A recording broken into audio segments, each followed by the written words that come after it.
Hi friends, welcome to fission சமையல். எல்லாரும் எப்படி இருக்கீங்க? இன்னைக்கு நம்ம சேனலில் கல்யாண வீட்டு சாம்பார் எப்படி செய்யறதுன்னு பார்க்க போகிறோம்.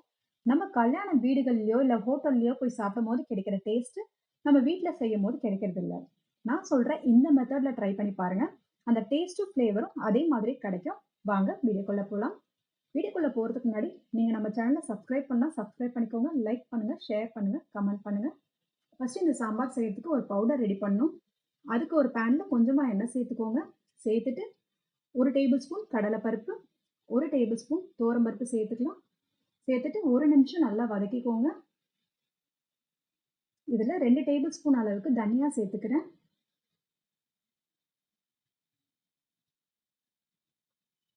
5 வரமிளகாய் சேர்த்துக்கலாம்.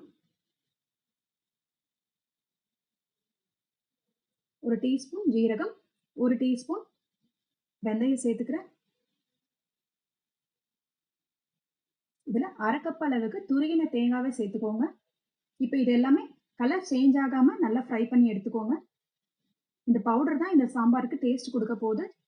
இப்போ இதை ஆற வச்சு கொரன்னு அரைச்சி எடுத்துக்கலாம். நெக்ஸ்ட் ஒரு கடாயில் கொஞ்சமாக எண்ணெய் சேர்த்துக்கிறேன். சேர்த்துட்டு 1 டீஸ்பூன் கடுகு, 1 டீஸ்பூன் வெந்தயம் சேர்த்துக்கலாம். கொஞ்சமாக கருவேப்பிலை இலையும் சேர்த்துக்கோங்க. சேர்த்துட்டு ஒரு சின்ன கட்டி பெருங்காயம் சேர்த்துருக்கேன். 4லேருந்து 5 வரமிளகாவையும் சேர்த்துக்கலாம். 10 சின்ன வெங்காயம், ஒரு பெரிய சைஸ் வெங்காயத்தை பொடியாக கட் பண்ணி சேர்த்துருக்கேன். இந்த மாதிரி சின்ன வெங்காயம் பெரிய வெங்காயம் ரெண்டுமே சேர்த்து செய்யும் போது சாம்பாரோட டேஸ்ட் ரொம்பவே நல்லாயிருக்கும். வெங்காயம் ரொம்ப வதங்க வேணாம், கண்ணாடி பதம் வந்தாலே போதும். ஒரு மீடியம் சைஸ் தக்காளியை கட் பண்ணி சேர்த்துருக்கேன். தக்காளி நல்லா வதங்கின உடனே நம்ம காய்கறி சேர்த்துடலாம். நான் இன்னைக்கு முருங்கைக்காய், கத்திரிக்காய், கேரட் சேர்த்துருக்கேன். கல்யாண வீட்டு சாம்பார்னாலே இந்த 3 காய்கறி கண்டிப்பாக இருக்கும். இப்போ இதை நல்லா வதக்கிக்கலாம். காய்கறி வெந்த உடனே இதில் 2 டேபிள் ஸ்பூன் அளவுக்கு குழம்பு மிளகாய் தூள் சேர்த்துக்கிறேன். சேர்த்துட்டு இதில் பச்சை வாசனை போகிற அளவுக்கு வதக்கிக்கோங்க. இப்போ இதில் 2 டம்ளர் அளவுக்கு மட்டும் தண்ணி சேர்த்துக்கிறேன்.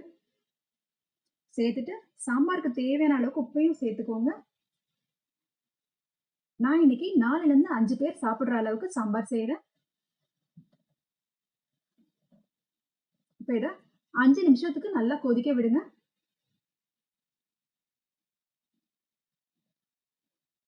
இப்போ நான் இதில் மாங்காய் சேர்த்துக்கிறேன். மாங்காய் நீங்கள் முதல்ல போட்டுட்டீங்க அப்படின்னா குழஞ்சிடும். இதில் 200 கிராம் அளவுக்கு துவரம்பருப்பை 5 விசில் விட்டு குழைவாக வேக வச்சு சேர்த்துருக்கேன். பருப்பு நல்லா வெந்திருக்கணும். இது 2 நிமிஷம் நல்லா கொதி வரட்டும். 2 நிமிஷம் கொதிச்சா போதும். இதில் ஒரு லெமன் சைஸ் அளவுக்கு புளியை கரைச்சி சேர்த்துருக்கேன். இது நல்லா கொதி வந்துருச்சு. இதில் 2 டேபிள் ஸ்பூன் அளவுக்கு சாம்பார் பவுடர் சேர்த்துக்கலாம். இப்போ நம்ம அரைச்சோம் இல்லையா அந்த பொடி, அதை சேர்த்துக்கிறோம். கடைசியில் தான் சேர்க்கணும். முதல்ல சேர்த்துட்டீங்க அப்படின்னா நம்மளுக்கு அந்த ஃப்ளேவர் கிடைக்காது. இப்போ கேஸ் ஆஃப் பண்ணிவிட்டு 1 டேபிள் ஸ்பூன் அளவுக்கு நெய் சேர்த்துக்கோங்க. இது ஆப்ஷனல் தான், ஆனால் சேர்த்து பாருங்கள், டேஸ்ட்டு அட்டகாசமாக இருக்கும். இப்போ கொத்தமல்லி இலையை தூவிட்டு நீங்கள் சர்வ் பண்ணிக்கலாம். நான் சொல்கிற இதே அளவுகளோட செஞ்சு பார்த்துட்டீங்க அப்படின்னா கண்டிப்பாக டேஸ்ட் ஃப்ளேவரும் உங்களுக்கு கண்டிப்பாக கிடைக்கும்.